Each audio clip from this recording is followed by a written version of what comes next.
All right, joining us once again, our man in the Far East, Blake Herzinger. Blake, first off, Happy New Year.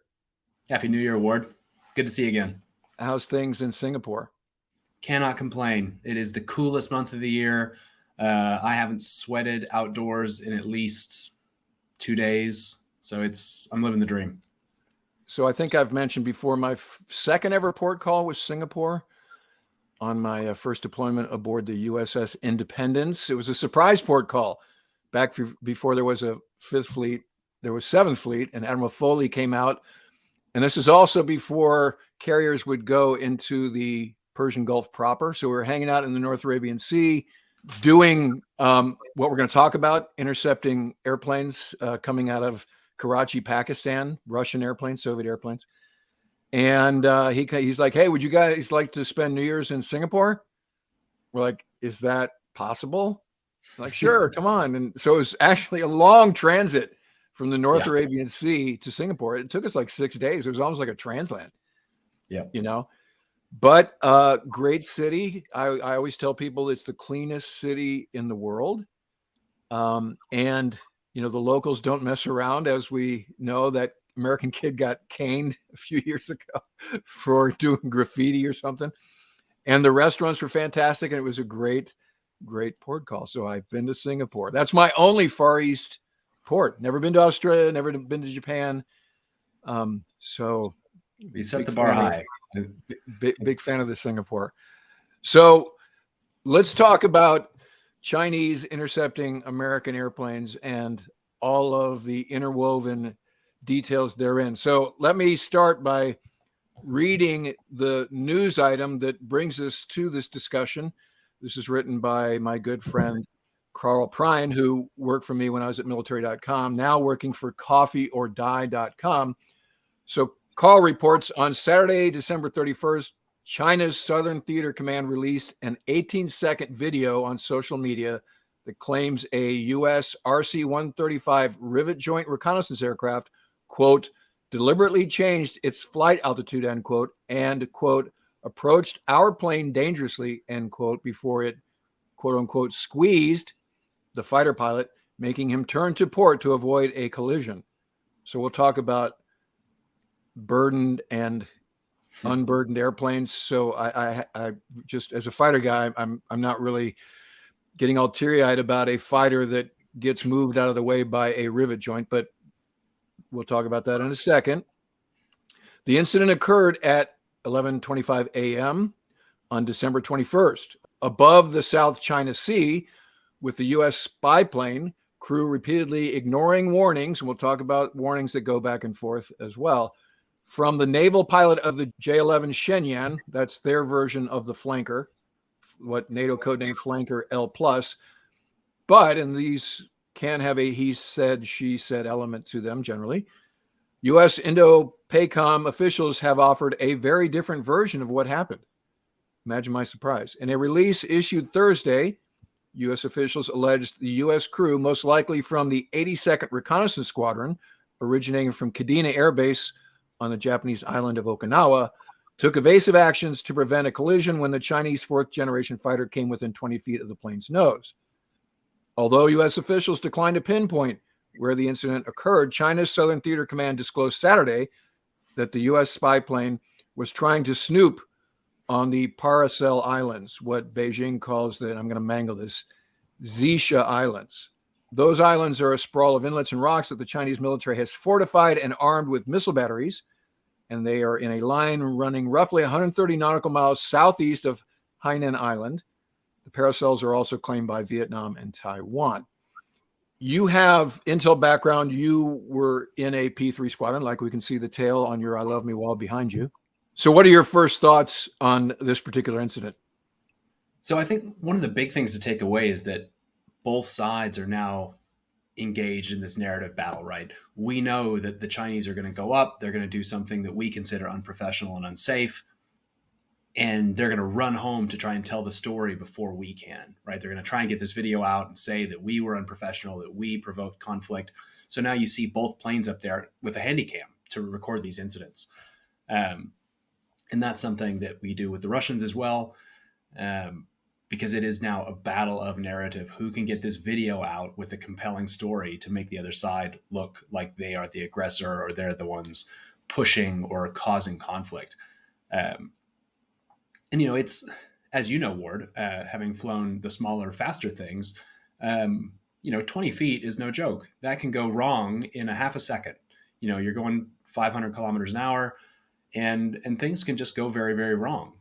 Somebody sneezes and you've got a J-11 in the middle of a, RC-135.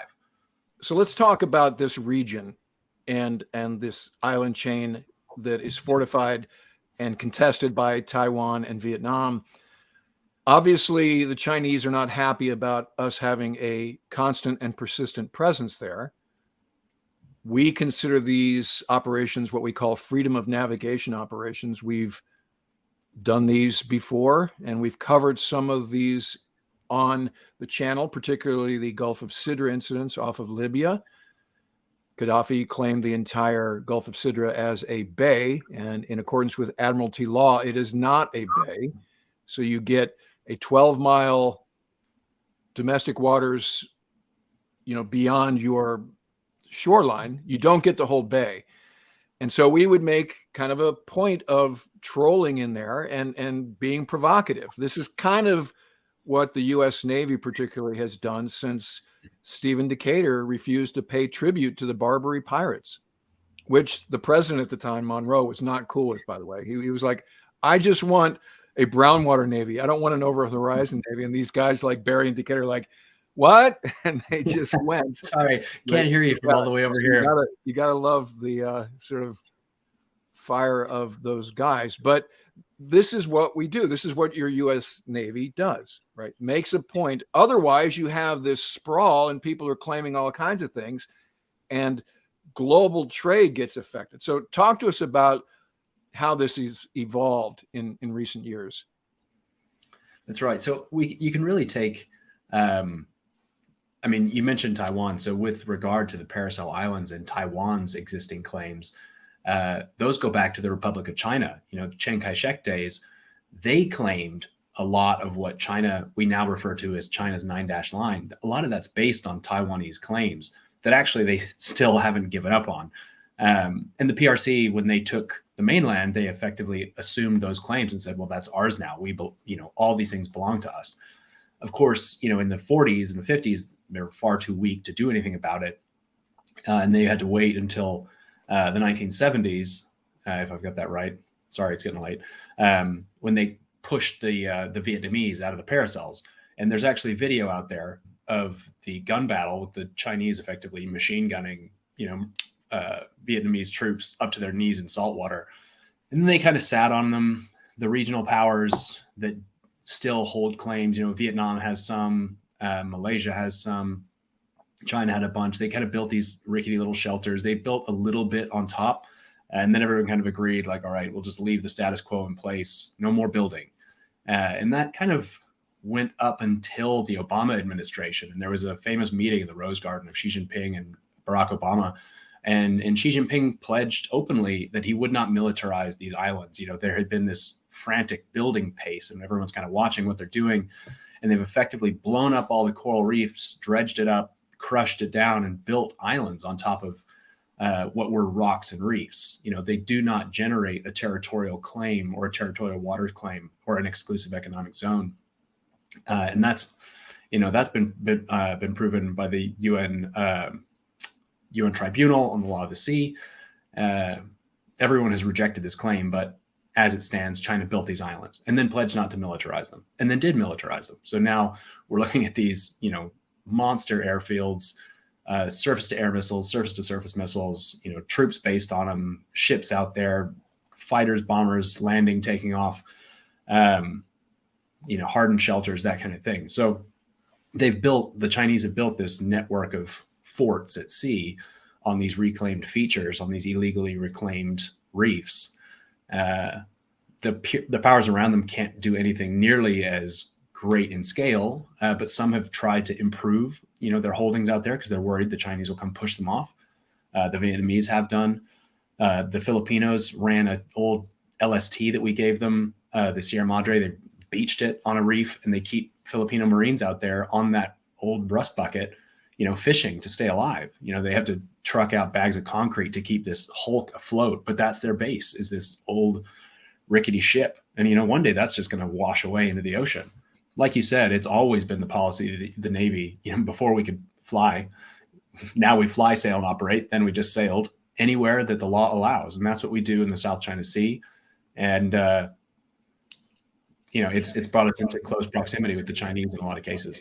So you mentioned an important phrase there, what the law allows. That's where we claim the high ground in how we conduct these operations. And so to that end, I have a sound file of a P-8 crew that's being challenged by the Chinese military, and you can hear the diction that they use. And this has obviously been chopped through the JAGs, and here's exactly what you need to say in response to the challenge. So let's listen to that real quick. This is the Chinese Navy. This is the Chinese Navy. This is the Chinese terror sky. Please go away quickly in order to run judgment. I am a United States military aircraft conducting lawful military activities outside national airspace. I am operating with due regard as required under international law.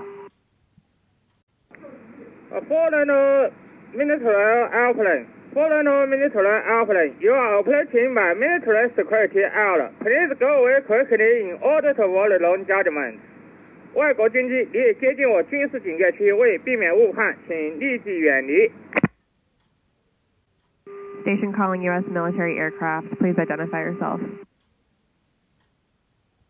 I am a United States military aircraft conducting lawful military activities outside national airspace. I am operating with due regard as required under international law. This is Chinese Navy. Please go away quickly in order to avoid long judgment. So that's interesting to hear, not just the words that our aviators use. There's a male and a female voice, but also the obviously broken English that the Chinese say in return. So I've done a few of these in my day, escorts of particularly Russian airplanes. I remember on my first deployment, the first intercept I ever did, I launched on the Alert 5 off of the same USS Independence that I was talking about previously. And we intercepted a AN-22, which had the NATO codename of Cock. I'm not making that up. That's the NATO codename. And it's like a Jules Verne looking airplane, very Soviet steampunk looking, 4 engines and drooping wings. And it was an easy intercept because we're over water in the North Arabian Sea. These are the days before we went into the Persian Gulf proper. As I pointed out on the channel before, remember, carriers didn't go into the Gulf until Desert Storm 1.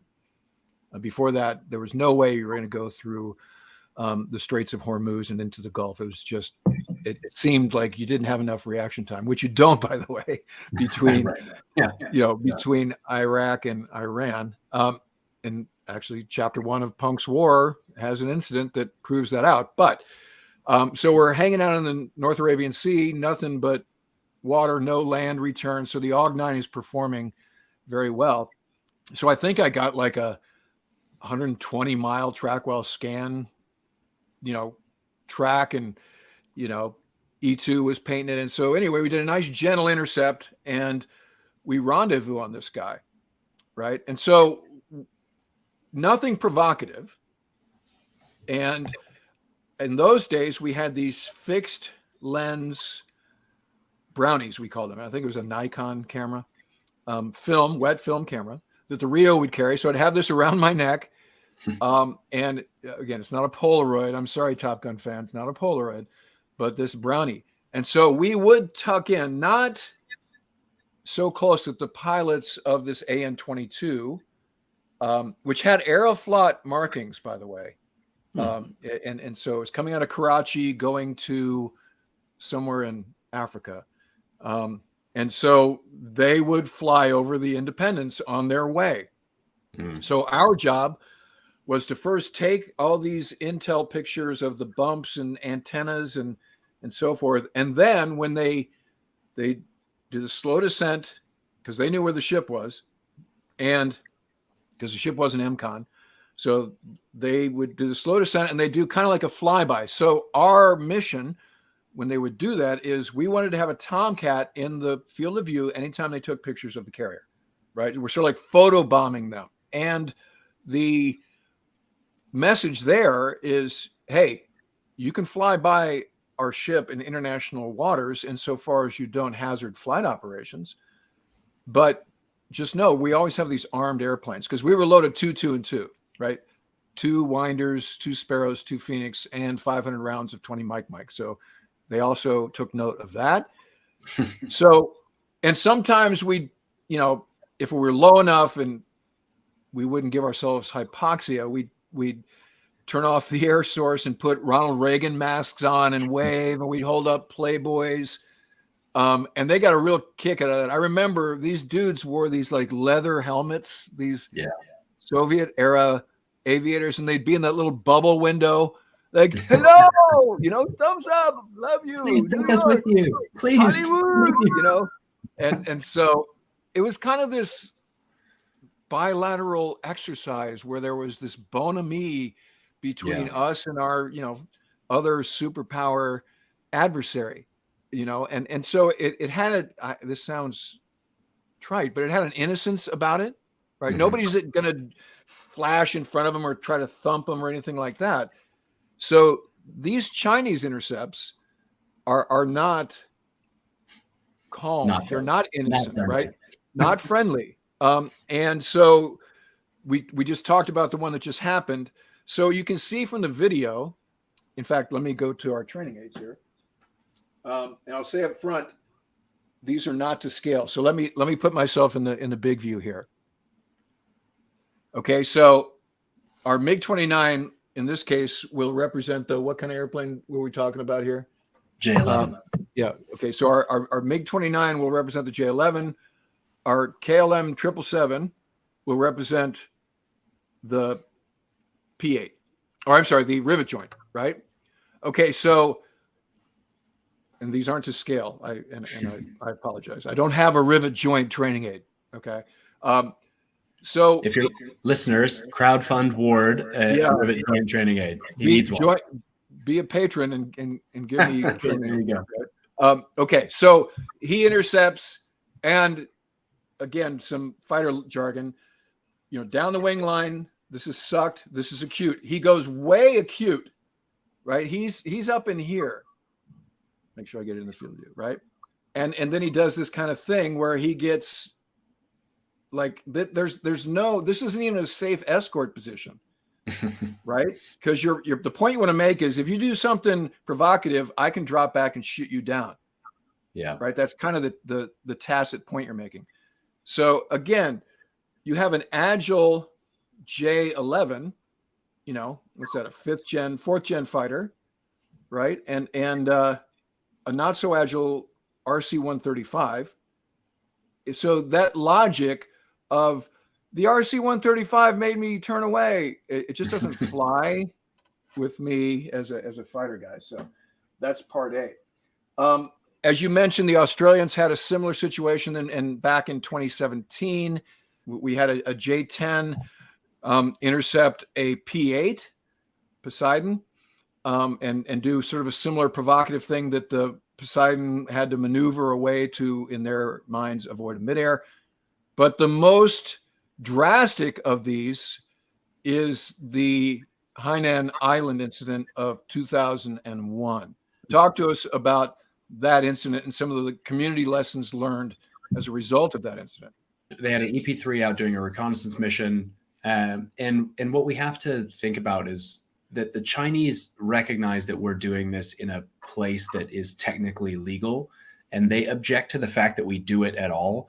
They're not trying to pretend like we're doing it illegally, but they're objecting to the fact that, for a long time they couldn't do anything about it. And then when they could, we did it so much that they just got mad. And so they would send up a pair of interceptors. And, this was back before their Air Force had gotten very sophisticated. They're still flying J-8s, F-8 equivalent, a finback. And usually there would be an experienced pilot and an inexperienced pilot. And you could see the inexperienced pilot, it was obvious. Like he was all over the place. He's struggling to keep altitude. He's just kind of in the wrong place all the time. And of course, that just starts to get dangerous. And what the Chinese always try to do is frame these things now, just like then, as having driven us away, right? So positioning aircraft in between where they know we're going to try and go and try and force us out of the way. So again, one of the big takeaways, like we said, is the cameras thing. Now we always have cameras in the plane to take pictures of what's happening, especially video. Now that video cameras are, miniaturized, and you can have one in the plane, and the pilot can hold it if he wants to. Obviously, that's what happened in this J11 case. But to be able to say in the end, definitively, hey, this guy was way out of where he should have been. He caused the incident. He caused the problem. Long term, that's kind of one of the big things. But so the EP3 surveillance aircraft, tons of sophisticated gear on board. I think we can, you're the expert on the flight piece, so we want to walk through that for the audience, so we can certainly get there. But when the aircraft was downed, there was a lot of things that went very, very wrong. Yeah. So before we get to that, let's talk about what you were just talking about, which is the airborne piece. So I have some, let's call it B-roll. Roger. A119 or 2. Port F has tally on 10. You need a... Sure. No, hey, Okay, we got a VID on him. They're going out. Port F sees both. How far are we? One's right there. 10 o'clock. You're going to pass in front of us. He's going right in front of us. Same altitude. All right. Whoa, we got bump. Felt that one. We got bump. 0713. There, got him. You got him?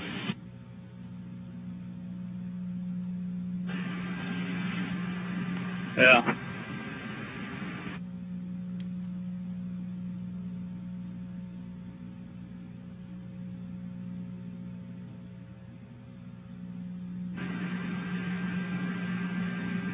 It's too close. I agree. Go he's very, very close. Yeah. He's almost probably 20 feet from our wingtip. So he's inside of our wingtip. That's him in it. K90, where is he? 90 has decreased slightly in altitude, still trailing 630, maintaining his distance. Ooh, he got himself this guy's having a little bit of problems. He's squirrely, not real steady.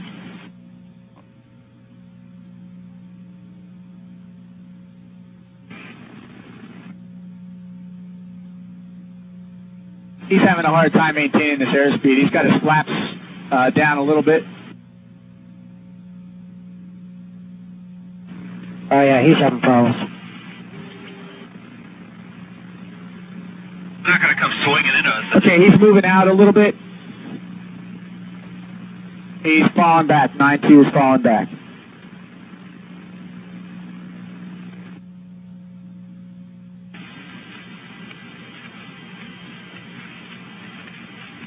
Okay, he's coming in underneath your, under the port wing and tightening up on that side.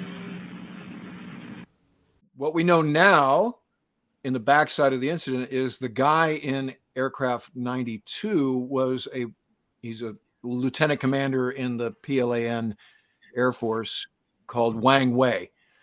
And in the wake of this, he was lauded as a hero of the Chinese Air Force and so forth and so on. But anecdotally, he had a reputation as a fighter pilot who wasn't as good as he thought he was. And that's, I can tell you firsthand as a Rio. Few things are as scary as that or as dangerous as a fighter pilot who's not as good as he thinks. So you can see, as you mentioned before, he's, let's go back to our training aids. Again, allowing that the MiG-29 is the J-8 and the KLM 777 is the EP3. Okay, so he's in here tight, and you can hear him, and you can see the nose is right in there, and now you hear I would assume it's Shane Osborne saying he's got overlap with our wing. And also you can see he comments that he's getting squirrely, or whatever word he uses. And the reason is the EP3 is going probably 200 knots. And so he's having to crack, Wang Wei's having to crack his flaps a little bit, and he's having trouble flying form. The other thing that happens, you can hear in the comms, is they get thumped by the other airplane. No, so what a thump is you come in like fast as hell from behind, and you fly under them and then pull up in front.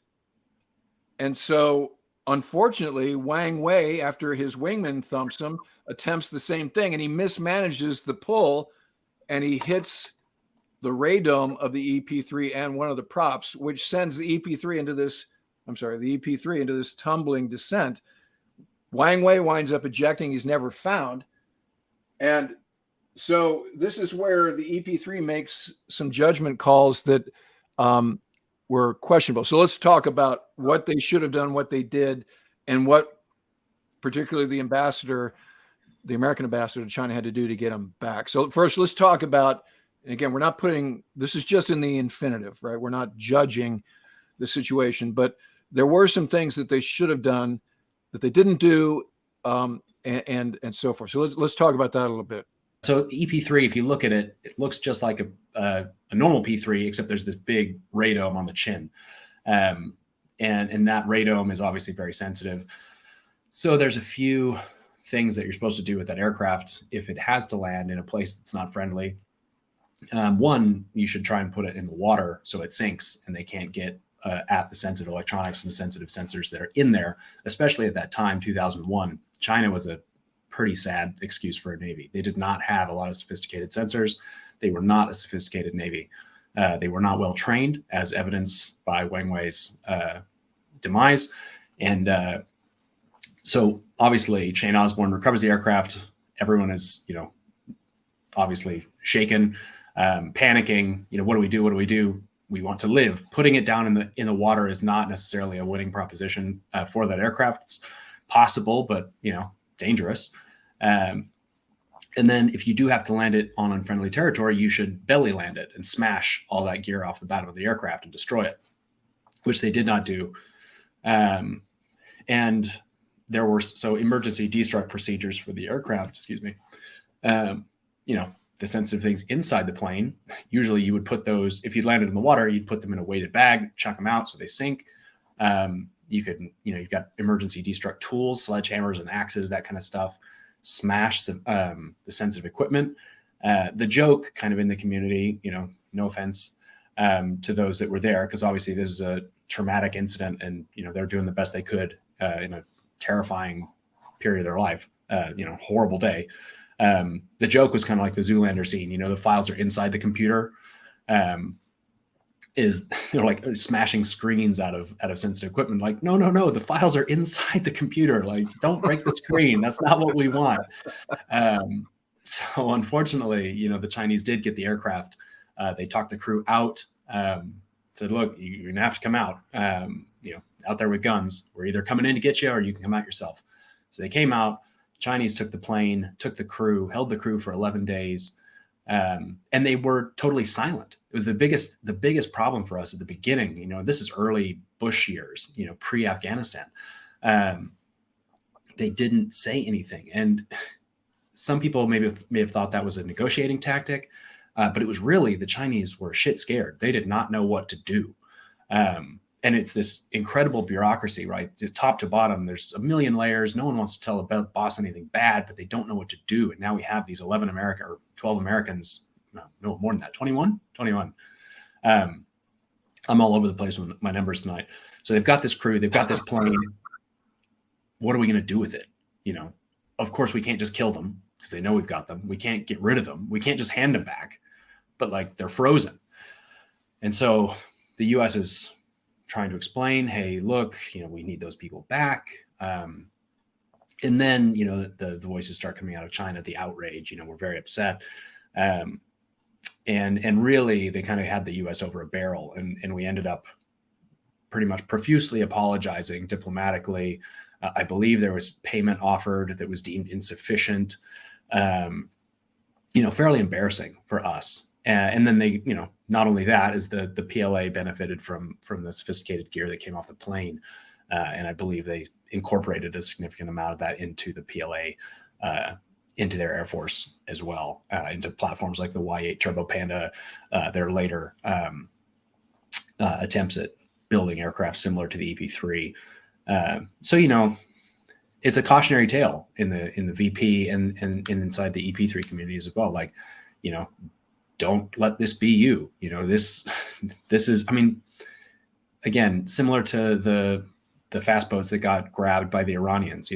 Everyone says, I wouldn't have done that. I would have done or it differently. Pueblo or Gary Powers, right? On the backside of these things, there's a lot of Monday morning quarterbacking. But as you said, beginning, not to judge those who were there at the time, because you could say you guys should have ditched the airplane or you should have landed Billy up and all these sort of things. And as you said, and this was well known at the time, that the destruction bill was not carried out to the letter, right? But the other thing, what they call the letter of two sorries, and this was the ambassador at the time was actually a naval aviator who I know, Ambassador Joe Pruer, who was an A6 pilot back when he was on active duty and an admiral. So the letter stated that the United States was very sorry for the death of Wang Wei and very sorry that the aircraft entered China's airspace and that its landing did not have verbal clearance. And so when they're criticized for this letter by Americans, like, it sounds like we're kind of apologizing for something we shouldn't have apologized for. The administration said, well, it's not a letter of apology. Like, you use sorry, very sorry twice, but okay. Yeah. But it's an expression of regret and sorrow. The president at the time, Jiang Zemin, said, okay, I accept this as an apology. And they released the crew. So not quite no harm, no foul. We can see the images again, that the airplane sustained major damage. Radom's gone. One of the props is dinged. So good on the pilot who wrote a book. He actually wrote it very quickly on the wake of this. First tour lieutenant, talking about his life at age 33. But in any case, he wrote the book and he described in great detail what it was like from his point of view. It's harrowing, right? I mean, after they got hit, that airplane is nose down, 9 degrees nose low. So good work to get it recovered, as you've said. Good work to get it on deck. Nobody was killed. So at the end of the day, in this world of binary choices, he made the right choice. But as you said, also, there were some lingering outcomes that have affected our national security in terms of the compromising of gear on board. So that is the cautionary tale, right? This is why do we care about these things? Because it can wind up, if somebody has a midair, with this outcome: loss of life, compromise of. I mean, you can just imagine what's on a rivet joint. Again, I have no idea. That world is foreign to me, but I have escorted ELIN airplanes around the line of death in Libya. I had no idea what they were doing. Sort of this passive ELIN stuff. I understand some of them spoke, Libyan, and they could hear the comms, and I don't know. But I do know that it's not good when one falls into the hands of an adversary. So that's kind of what we're trying to avoid here. And as you mentioned too, this isn't just a Chinese thing. Yeah. Before the invasion of Ukraine, we were sailing into the Black Sea frequently. And you would have Russian MiGs do these close passes to the bridge of our small boys. And there would be protests, and they'd say, what are you talking about? We're just doing flight ops in our exercise areas. And the porter got it really bad on an invited port visit to Russia, and they were leaving, and the Russians sent a Ka-27, a Helix, a Hilo out, and flew over the deck super low, below the mast, pop flares over the deck, and then harassed them for about 30 minutes, and then pulled off, and then signaled them safe journey. It was like, thanks, guys. Thanks a lot. Thanks for the hospitality. Really enjoyed it here. Back in the day, there would be this cat and mouse where a Krivak, a Sovrimany would ease unrep close, and the officer of the watch is like, watch him, getting close. Okay, alter course. There were a couple of bumps in those days. One kind of famous one where they hit pretty hard. And in recent years, they had another near miss where the American ship had to alter course drastically to avoid a collision at sea. So these are things we're going to see as this area particularly gets more and more contested. The other sort of thing that I want to bring up is an episode I did before about the Achille Lauro. So the Achille Lauro is an example of an escort that went the way we wanted. And so let me play this excerpt from that episode, and we'll talk about it on the backside. Commander Zia, the skipper of the Tiger Tails in one of the E2s, goes up the VHF frequency that he believes the Egypt Air 737 crew is on and says, 2843, this is Tiger Tail 603, over. He says that several times, gets no response. Finally, the Egypt Air pilots answer the call. So Commander Zia says, Egypt Air 2843, you are being escorted by two F-14s. You are directed, proceed to and land immediately at Sigonella, Sicily, over. The Egypt Air pilots are confused, to put it mildly, and they respond, say again, who is calling?